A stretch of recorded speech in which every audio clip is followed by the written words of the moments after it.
యాదవ్ గారు, శాసనసభ్యులు అన్న మీకు చెప్పాలనేసి పర్టికులర్గా సో ఇక్కడ విచ్చేసిన టీఆర్ఎస్ కుటుంబ సభ్యులకు అందరికీ కూడా పేరు పేరున నమస్కారము. మరి ఈరోజు జరగబోతున్న స్పెషల్ డ్రైవ్ SIR అనేసి స్పెషల్ ఇన్సెంటివ్స్ రివిజన్. సో ఇది ఏం లేదు, బట్ ఏంటంటే మనకి ఇచ్చిన 2002 లిస్ట్ ఇప్పుడు జరుగుతున్న 2026ది కంపారిజన్ చేసుకున్నట్లయితే ఇప్పుడు మ్యాపింగ్ అనేది చాలా ఇంపార్టెంట్. BLO అంటే మనకి బూత్ లెవెల్ ఆఫీసర్ని పెట్టారు. సో మనం వాళ్ళతోటి కోఆర్డినేట్ అయ్యేసి ఒకసారి సర్వే చేసుకుంటే అది మనకి ఈజీగానే ఉంటుంది వర్క్. సో మ్యాపింగ్ వరకు వస్తే మాత్రం నేను ఆల్రెడీ ఫీల్డ్ వర్క్లో వెళ్ళి ఏదైతే నా దగ్గర ఉన్న ఓటర్ లిస్టుతో కంపేర్ చేసుకున్నట్లయితే ఒక ఫ్యామిలీలా సో దాదాపు ఒక 12 మెంబర్స్, ఒక 10 మెంబర్స్ ఉంటారు, లేదా ఒక 6 మెంబర్స్ ఉంటారు.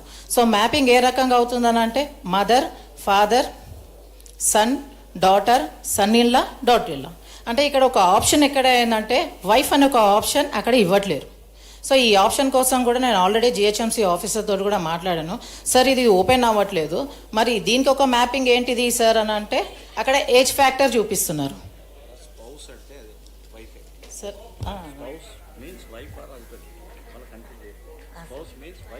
ఏజ్ ఫ్యాక్టర్ కూడా ఇచ్చారు కదా సార్ అట్లా. ఓకే, సో ఇక్కడ ఏజ్ ఫ్యాక్టర్ కూడా ఇచ్చారు.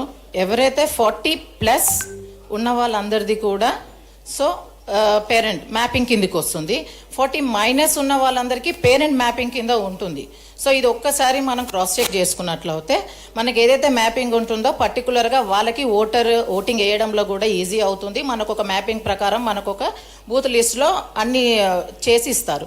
సో ఇంకో రకంగా చూసుకున్నట్లయితే కొన్ని డెలిటెడ్ ఉన్నాయి, కొన్ని డెత్ కేసెస్ ఉన్నాయి, కొన్ని షిఫ్టింగ్స్ ఉన్నాయి.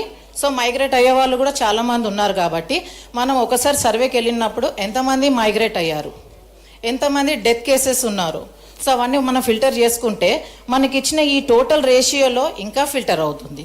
సో ఆ ఫిల్టరేషన్ అన్ని తీసుకున్నాక తర్వాత సో ఆల్రెడీ మనకి అవగాహన ఉంది. ఫామ్ 6 ఒకటి అవగాహన ఉంది న్యూ ఎన్రోల్మెంట్ కోసము. ఫామ్ 8H వచ్చేసి ఏదన్నా మీరు నేమ్ చేంజెస్ చేసుకోవడానికి కానీ ఏదన్నా ఎడిట్ చేసుకొని ఏదైనా చేంజ్ చేసుకొని ఏమైనా షిఫ్ట్ చేసుకోవాలనుకుంటే కూడా మీకు ఒక ఆప్షన్ ఉంది. సో ఆ రకంగా కూడా షిఫ్ట్ చేసుకున్నట్లయితే కూడా మనకి ఇక్కడ రేషియో కూడా పెరుగుతుంది. సో మనకి డెలిట్ కేసెస్, లేట్ కేసెస్ తీసేసినట్లయితే మ్యాపింగ్ చేసుకున్నట్లయితే కూడా మనకి రేషియో పెరుగుతుంది. సో దీన్ని సిస్టంలో తీసుకున్నట్లయితే మేల్ ఎంతమంది, ఫీమేల్ ఎంతమంది, సో దీనివల్ల మనకి రేషియో పెరుగుతుంది. యాజ్ వెల్ యాజ్ BLO, ఇప్పుడు మీరు అన్నట్టు BLO ఆఫీసర్ మనం వాళ్ళతో కాంటాక్ట్ అయ్యి పిలిచి టైం తీసుకొని ఎట్లకైనా టైం ఇవ్వాలని మనం అడగాలి. ఇప్పుడు మన సినన్న గారి ఆదేశాల మేరకు నేను మొన్న సర్వే ప్రకారం వెళ్తే వాళ్ళు కూడా నాకు టైం ఇవ్వలేదు. సో నేను వెళ్ళేసి GHMC ఆఫీసర్ నరేష్ గారితో మాట్లాడి ఖచ్చితంగా మీరు ఒక 1 అవర్ అన్న ఈవినింగ్ టైం తీసుకొని రావాలని వాళ్ళతో కోఆర్డినేట్ అయ్యేసి నేను సర్వే చేసుకుంటే నాకు తెలిసింది ఇది కాబట్టి నేను మీతో షేర్ చేసుకుంటున్నాను. ఇన్ కేస్ ఏమన్నా ఉన్నా కానీ కూడా మనందరికీ ఇప్పుడు సినన్న ఆధ్వర్యంలో జరుగుతున్న ఈ యొక్క కార్యక్రమాన్ని ప్రతి ఒక్కరికి అవగాహన కల్పించాలనేసి నా యొక్క రిక్వెస్ట్ అన్న. నాకు ఈ అవకాశం ఇచ్చినందుకు థ్యాంక్ యూ అన్న. 5 థ్యాంక్ యూ అమ్మా.